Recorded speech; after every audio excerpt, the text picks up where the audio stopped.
Hello again and welcome to another Mordian Glory video. In today's episode, I will be taking you through step by step, unit by unit, my double Shadowsword tournament army.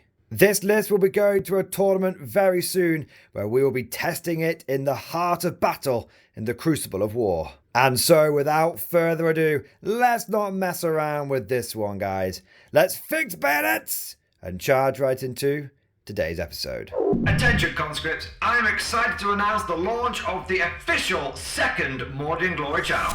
If you're curious, click on the link down in the description and head over to Mordian Glory Games. I upload to the channel several times a week with all sorts of fun and silly gaming content. So if you're jonesing for even more Mordian Glory content, then head on over to Mordian Glory Games and don't forget to subscribe.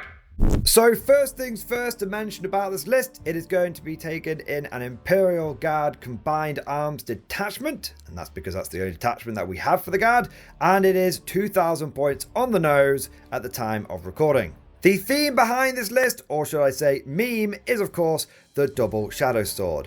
I recently built my second Shadowsword and I've been itching to take it to a tournament.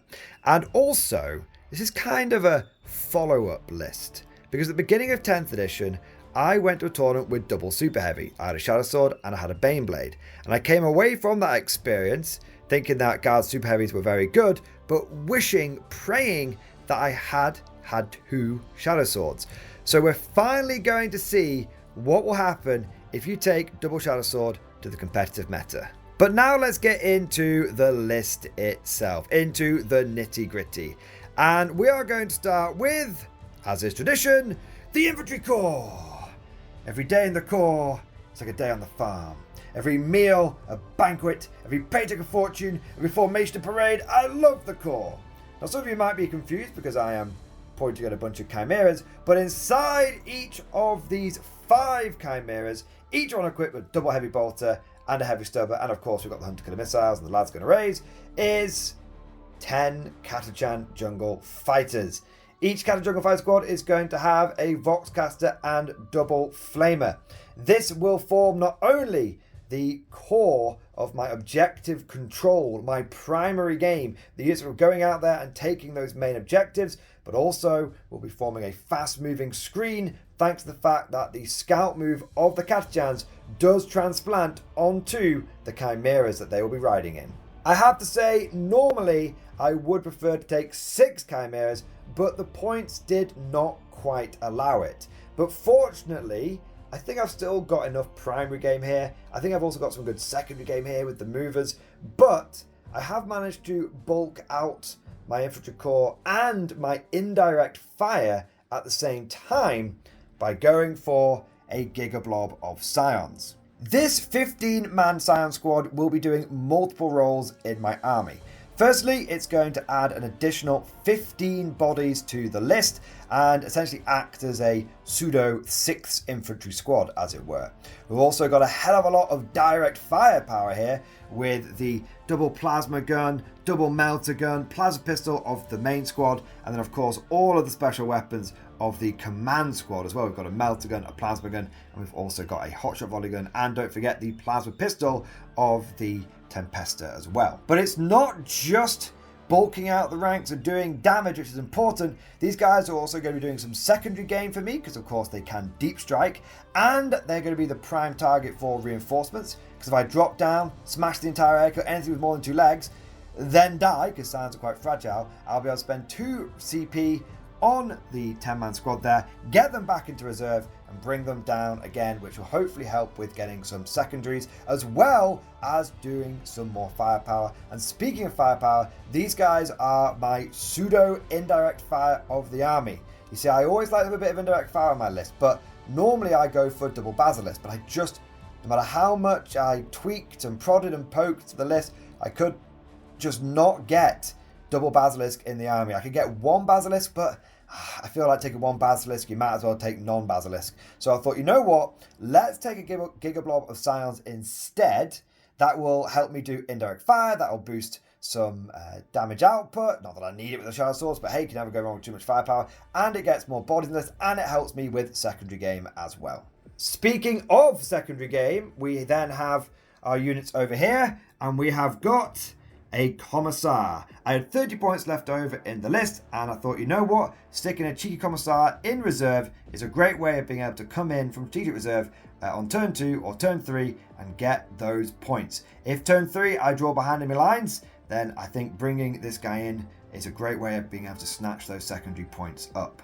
We also have got a Tech Boost engines here. We've got just the one. I did think about taking one per Super Heavy, but that ended up being a little bit pricey, and the Super Heavies themselves are pretty durable, so having one of them with a 4-up invuln each turn will hopefully be enough. And if I need to spread the durability out across both tanks, then of course I do always have Armoured Might, and I have Smoke at my disposal. And in a weird sort of way, this Tech Priest can also do some primary or secondary game for me, because when he is near a vehicle, he does get Lone Op. So if I drive a Chimera forward, or if I drive a Shadowsword forward and get onto an objective, maybe one that requires me doing an action or something, then he can do that objective whilst being untargetable to the enemy.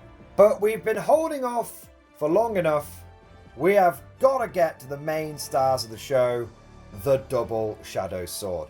This is enough firepower to assault the gates of heaven itself. Both of those volcano cannons are going to be putting out just I can't even describe it. So much firepower. And by having two of them, it gives you a little bit more reliability on the D3+1 shots. But also, even without the volcano cannons, these things are packing heat. We have got 5, I'll say that again, 5 twin heavy bolters. We also have 4 las cannons on each one of these vehicles. Any armor that my opponent has is going to be toast, and any infantry will be sized down by mass heavy bolters from both the Shadowswords themselves, and then we've also got the Chimeras, which their firepower is not insignificant.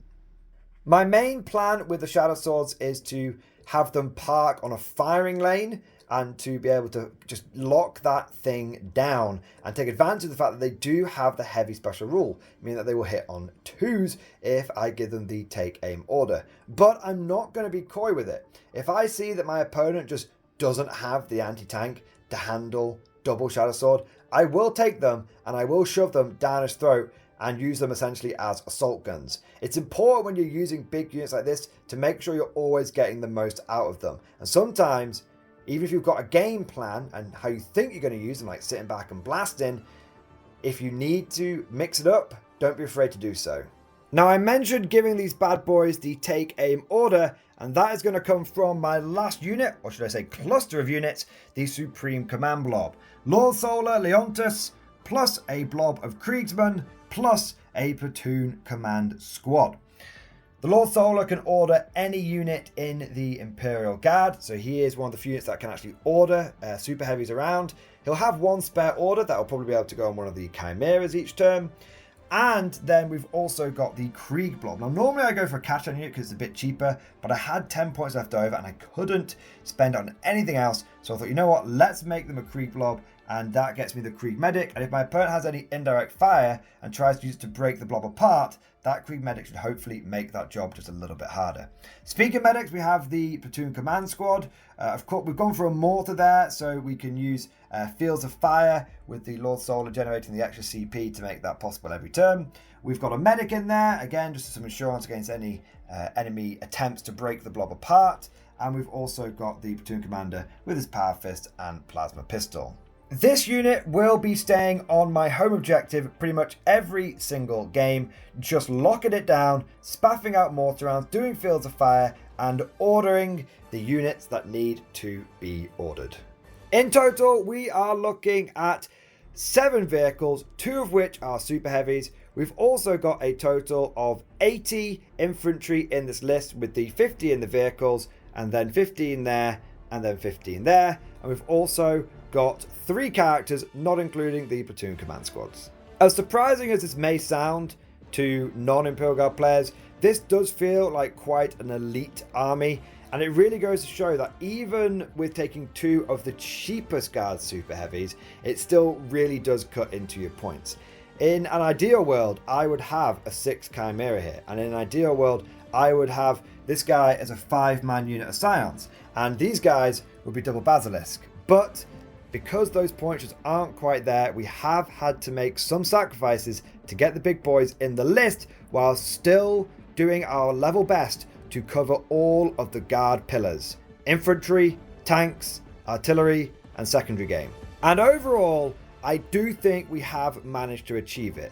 But of course, that's just like my opinion, man. Let me know what you think down in the comment section below. How would you change this list? Would you add any combat in, maybe some Bulgrins or something? Or do you think the list is pretty good as is? If you enjoyed today's video, don't forget to smash that like button and also subscribe to never miss an episode and to make sure you catch the tournament after action report.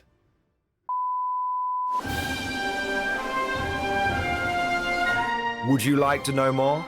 If so, then please consider becoming a channel member or patron. By supporting the channel, not only will you be doing your part, but you'll also be helping me create more content for your viewing pleasure and unlocking a whole host of perks. You get everything from a badge next to your name, custom emojis, but the big one is access to the Mordian Glory Discord server, an online community with almost 2,500 active members. It's always popping off in the MG Discord. We've got channels for army lists, hobbying, tactics, stories, and even a pretty spicy meme section as well. For all you greenhorns that wanted to see the Mordian glory hole, today is your lucky day.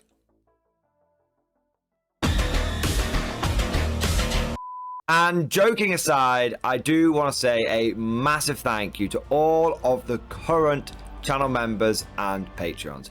You guys are amazing, truly the lifeblood of the channel. I could not do Mordian Glory full time without the incredible and generous support of my members, so thank you guys so much.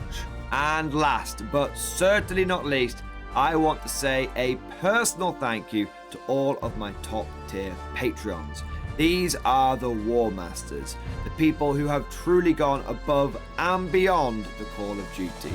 So a heartfelt thank you to Alex Dengal, Bon Vert, Mad Larkin, Marcus Roberts, Mark Panconi, RJ Scorpion, Swordfish Trombone, Try Again Bragg, John Stubbs, Nick Wolf, Diesel Fox, and August Barney. Seriously guys, thank you from the bottom of my heart. Your support is incredible and it makes a huge difference. Thank you so much. That's all for now. Hope you've all enjoyed today's video, and of course, as always, see you guys next time.